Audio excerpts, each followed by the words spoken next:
अस्सलाम वालेकुम स्टूडेंट्स, मेरा नाम सर MB खान है और मैं आपका मैथ्स का टीचर हूँ। तो स्टूडेंट्स, एक्सरसाइज हमारी 8B चल रही है और हमने जो है वो आपको लास्ट लेक्चर में 5, 6, 7 सवाल कराए थे। 8 को स्किप करते हैं, 9 क्वेश्चन के ऊपर हम आ जाते हैं। जल्दी से इस एक्सरसाइज को ख़त्म करते हैं।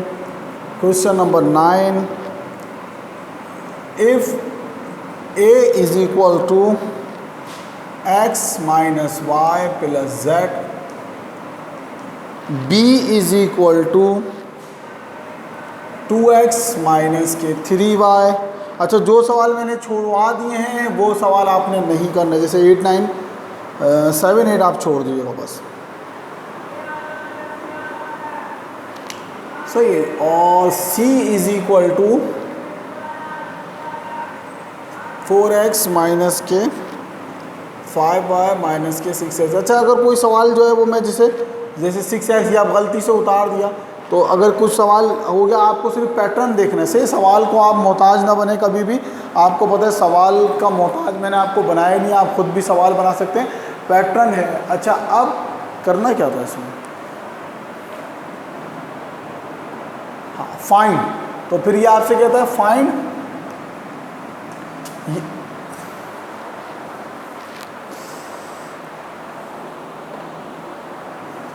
अब आपको ये सवाल दे दिया है, कह रहा है फाइंड। मालूम आपने क्या करना है, पहला सवाल देख लेते हैं इसका।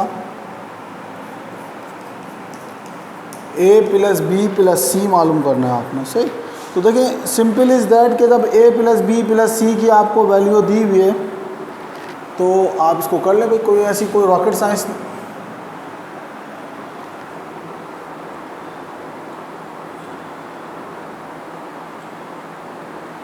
शौक असल में जरा जो बोले नहीं मुझे वो अच्छी लगती है, जो चिड़ करे ना वो सही नहीं होती। देखिए, अब आपको A की भी वैल्यू दी हुई है, B की भी वैल्यू दी हुई है, C की भी वैल्यू दी हुई है, तो बहुत आसान तरीका आता है, इसका कोई रॉकेट साइंस नहीं है। बस यहाँ पे आप ये देख लें कि A प्लस बी प्लस सी मालूम आपने करना है। तो जब आपने A प्लस बी प्लस सी मालूम करना है तो A की वैल्यू ये है, B की ये है, C की है। तो आप यहाँ पे लिखेंगे भाई A plus B plus C is equal to,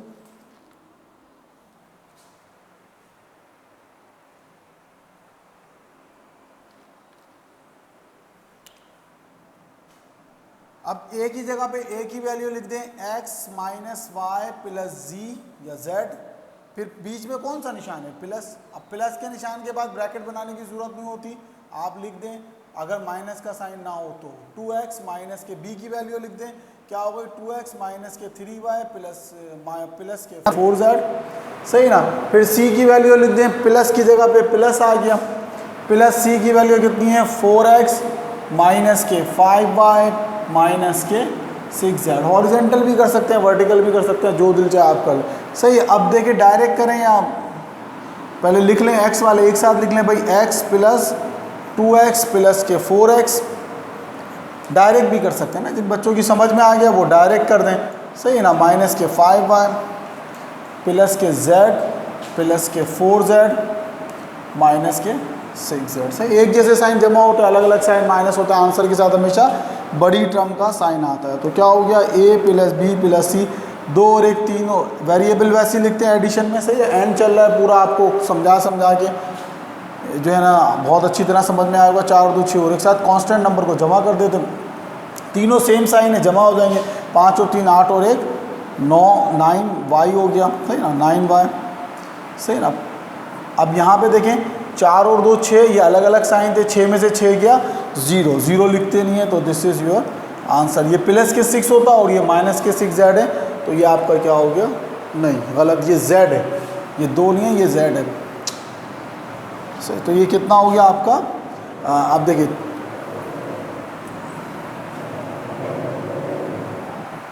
सही, 4 और 1 5z में से 6z गए, तो कितना बचा आपका, z बचा। बड़ी टर्म 6 थी, इसीलिए क्या साइन आ गया, माइनस का साइन आ गया, सही मेरे बच्चों। तो ये पहला सवाल, मुझे उम्मीद है कि आपको समझ में आ गया होगा।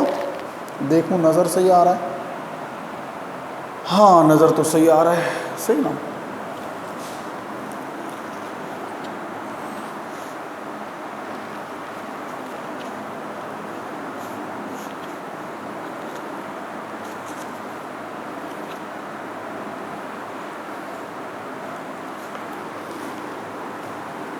चलिए दूसरा सवाल देख लेते हैं, इसका क्या है।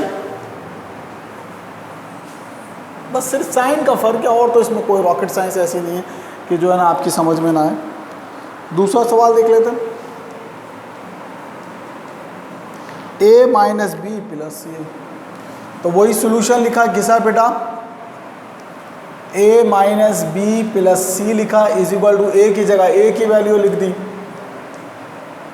सही ना। b की जगह अब a के बाद क्या है माइनस। अब जब भी माइनस आता है आपको पता है आगे अगर एक टर्म हो या तीन टर्म हो हमेशा क्या लगा दिएगा, ब्रैकेट लगा दिएगा। अब माइनस लिख दे, b कितना है आपका, ये रहा 2x माइनस के 3y प्लस के 4z, और फिर प्लस के c लिख दें हम 4x माइनस के 5y माइनस के 6z। तो देखें अब आप उसको उस वक्त तक सॉल्व नहीं कर सकते जब तक ब्रैकेट हल ना हो। तो जो चीज़ ब्रैकेट में है उसको पहले हल कर लेंगे।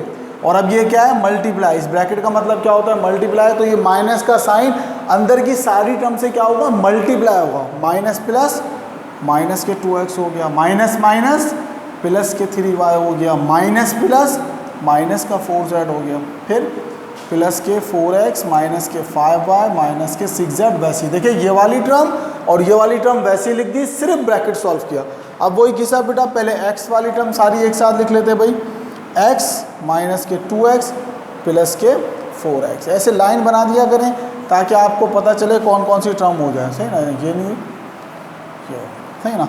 फिर आप देख लें माइनस के y, सही ना, फिर प्लस के 3y और माइनस के 5y।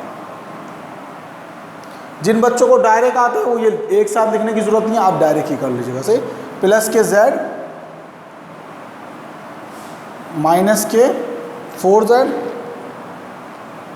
और माइनस के 6z, सही। तो अब देख लें भाई 4 और 1 5 वेरिएबल वैसे ही लिख देते हैं। एडिशन का सबसे आसान रूल क्या है, वेरिएबल को नहीं छोड़ते। वेरिएबल वैसे आ गया, कांस्टेंट नंबर देख लें, एक जैसे साइन को जमा कर लिया। 4 और 1 कितने होते हैं, 5x हो गया, 4 and 1 5, 5 में से 2 का कितना हो गया 3x। आंसर के साथ बड़ी टर्म प्लस आ गया, सही।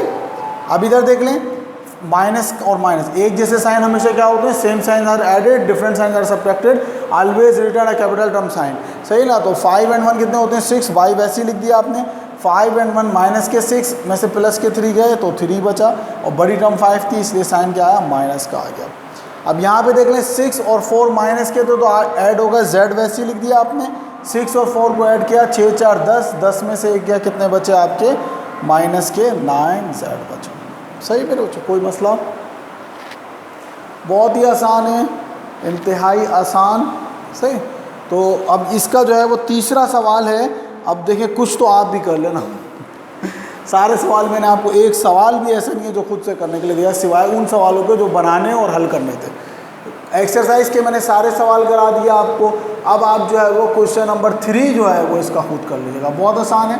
क्वेश्चन नंबर 3 में कोई रॉकेट साइंस नहीं है। क्या लिखा हुआ है, a प्लस बी, वही सवाल है a प्लस बी माइनस सी, यानी कि सिर्फ यहाँ पे माइनस लग जाए, सही है। अब b पे माइनस नहीं लगेगा बल्कि c पे लगेगा, फिर इसी तरह माइनस प्लस माइनस करेगा।